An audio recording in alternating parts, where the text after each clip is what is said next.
Hello everyone, it's Amy and welcome back for another Journaling on a Budget video.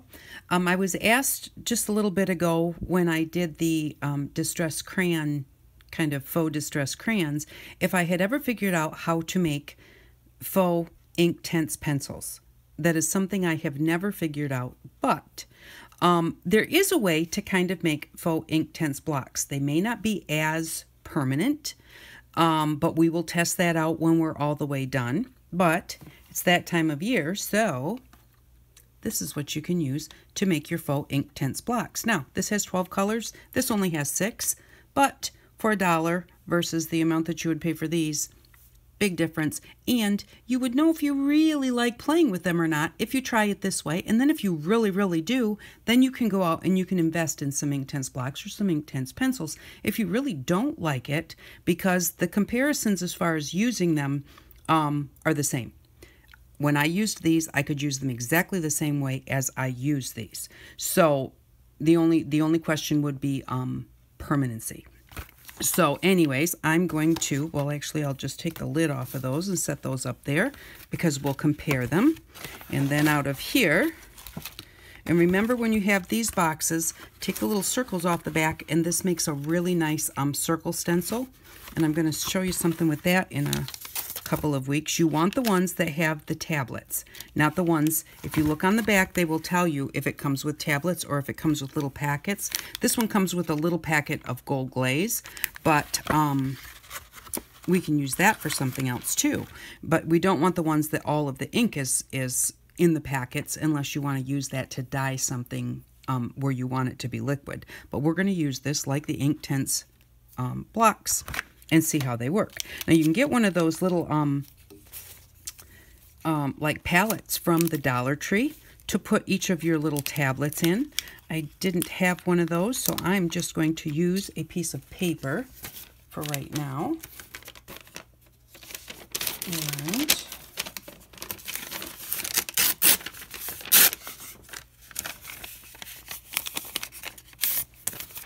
And I'm just going to put a little run of double-sided tape on here and stick my tablet so that when I'm trying to pull the color off of them, they don't move on me. Now the only thing is, because these have come out of the same baggie, some of them have a little bit of transference of another color on them. That's not a big deal once you get past that original little spot there. Then it will be the true color. Need a little bit more tape on here.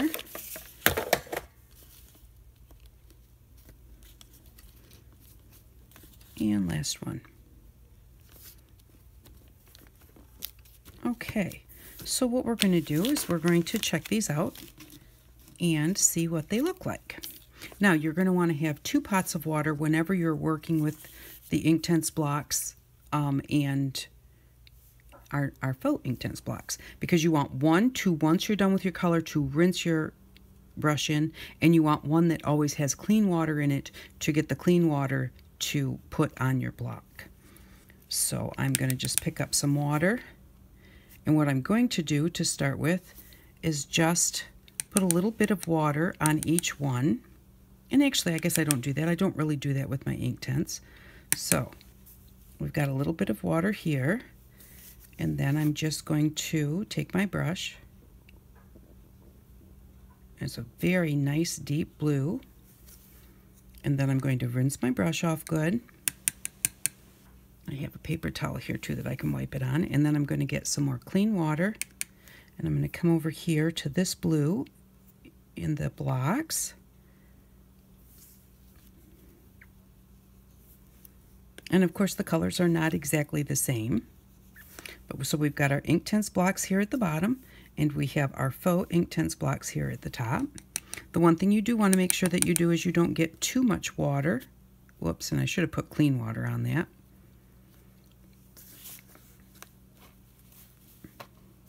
Okay, so let's pick up some of that. And that's green. Whoops, rinse it in there. Just grab some green over here.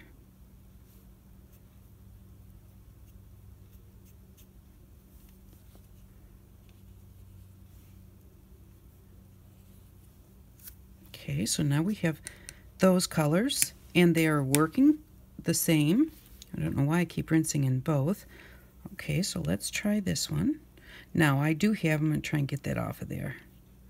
I put some green on there when I was doing this, so that would be the nice thing about having, if you get one of those little things from the Dollar Tree, where they each have their own little compartment, so they're not so close to each other.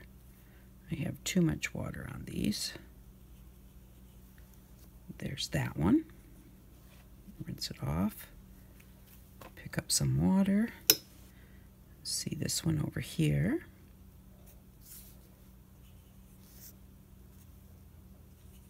I do have to say these are bubbling. I had a test sample, but I couldn't tell you what the brand name was. So I wanted to buy an actual kit so you could see which ones we were using. But I would guess that the cheaper the better. Here's the sample ones that I had. And these ones are very flat and square. These are a little bit rounded. And these do bubble up a little bit when you put the water on them. These ones did not, and they dried very fast when I was done. So we'll have to see how this bubbling affects them.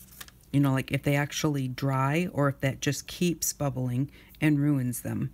And being that I'm going to come back and I'm going to heat dry these and then come back and we'll test them for water solubility.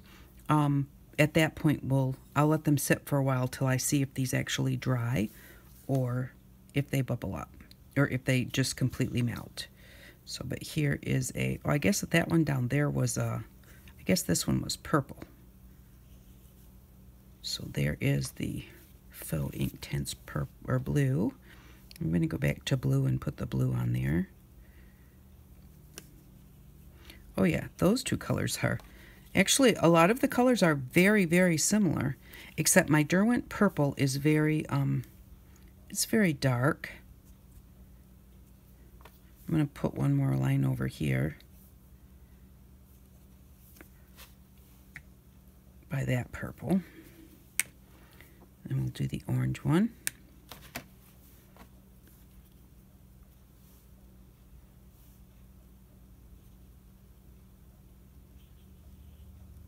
Oh, I guess this one might be yellow.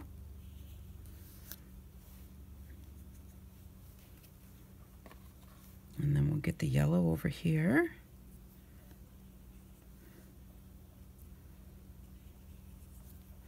And then the final one is going to be the orange. And this one I broke it when I put it on there, so...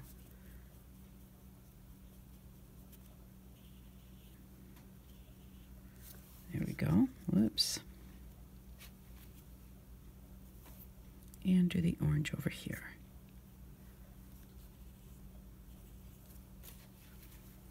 So there we go. That is how they work. And now it looks like I had a lot of water on this one when I did it. So it's making in here too. This one's bleeding a little bit, but I think too I had a whole lot of water because the water has saturated the paper in those spots. But they basically work kind of the same. Now with these ones, we really are going to have to check and see what happens with this bubbling.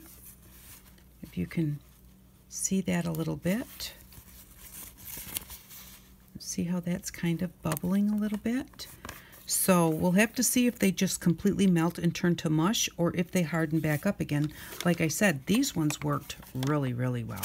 And I have Inktense colors up here, and then these colors here are actually the little blocks, and the little blocks, just knocked it off my double-sided tape.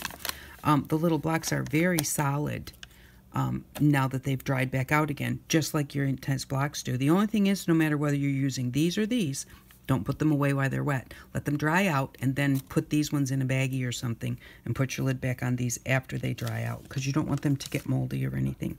So what I'm going to do is I'm going to let this sit for a while. And see what happens with the bubbling.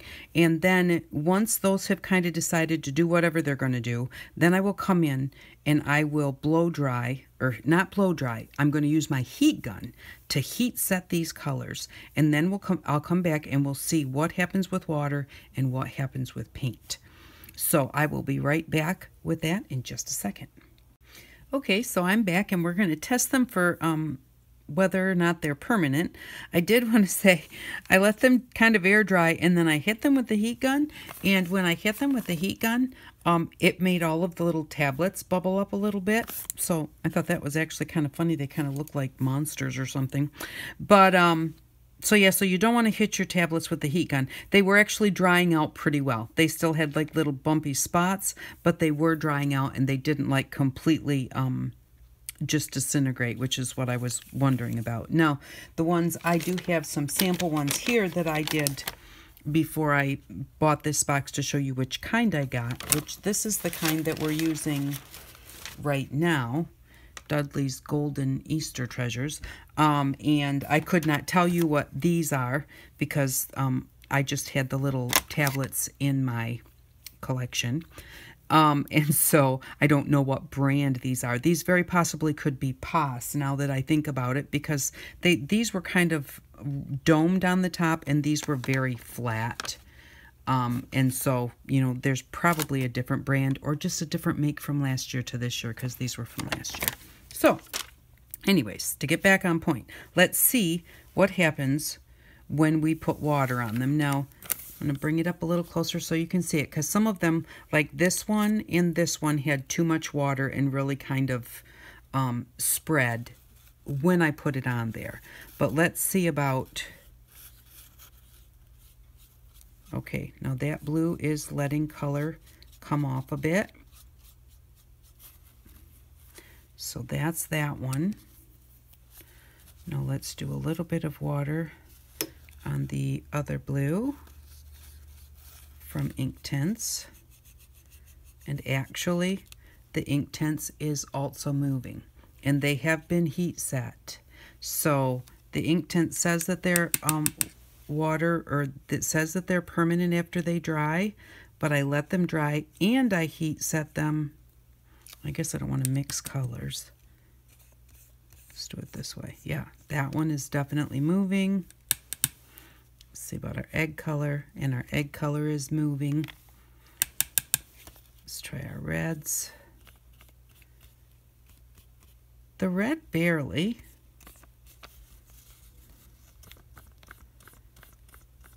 On either one of them. So that's not too bad. Let's try this blue. The blue from the egg color, a little bit.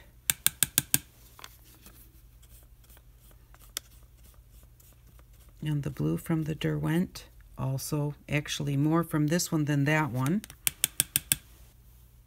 Let's try the yellow. Yep, the yellow is definitely moving. And the Derwent is not moving as much. Oh, I hope you're seeing this. Let's see, and then the orange. A little bit.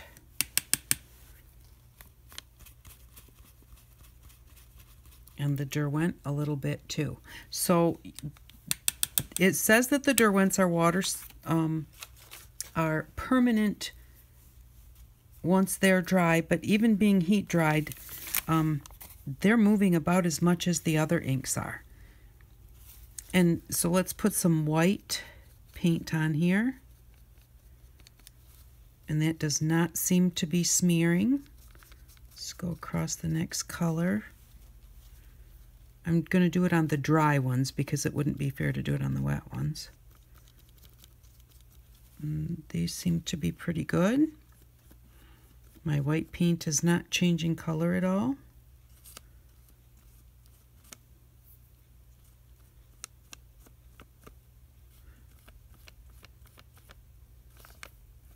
Okay, so all of the Derwents did not move with the paint. So putting paint over it wouldn't hurt, but putting water over it does make a difference on both of them. Let's try the... Okay, now the blue one here, of course, that might be a little too wet, but that blue one did move with the paint.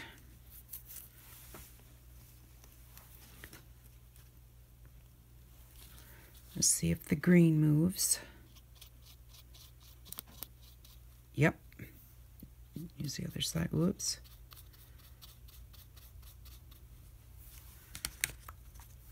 Couldn't really tell if the pink moved or not. Let's try this blue one. Not much, if any.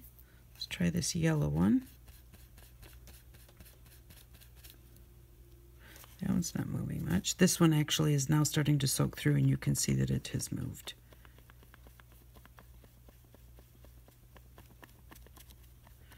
And the orange one does not seem to be moving. Pink one, yes. So our Faux Inktense blocks move with the white paint and the water. Our Inktense blocks did move with the water, but did not move with the paint. So these are not as permanent as the Derwent blocks, but they work the same. You know, that you can play with them the same. You just have to remember that if you put something that's water soluble on top, they will move, which sometimes is a really cool thing. So if you want to try this, I figured this is the time of year to show you, because they'll be going on sale on clearance. So if you watch for them on clearance, you can get them and play with them and see what you think. You know, for 25 cents or 50 cents, it might be worth it. Also, I just wanted to remind you, if you don't watch the Build Your Stash and Craft series, last year in that series, we made these. I need to take them all out. I'll take a couple of them out and show you what they do. But this is what they look like when you use them. Not these over here, that's something else.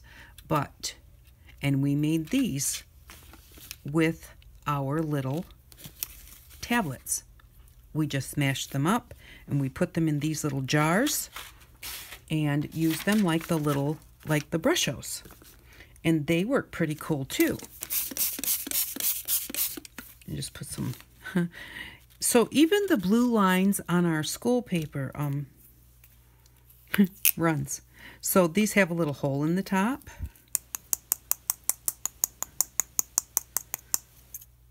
And you can shake them or tap them. I prefer to tap them because I don't think that they go as far all over the place if you just give them a tap on the bottom. And they have just one hole in them because you don't want too many. You can always tap it a couple more times if you want a little more of the color to come out, versus if you have too many holes in there and it goes all over the place.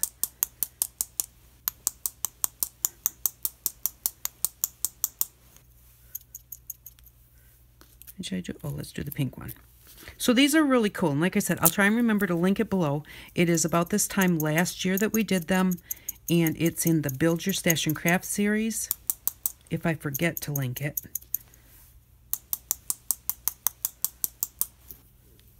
Okay, let's see what this looks like now. Here it is with just a little water on the paper just to kind of hold it down. And then you just spray it.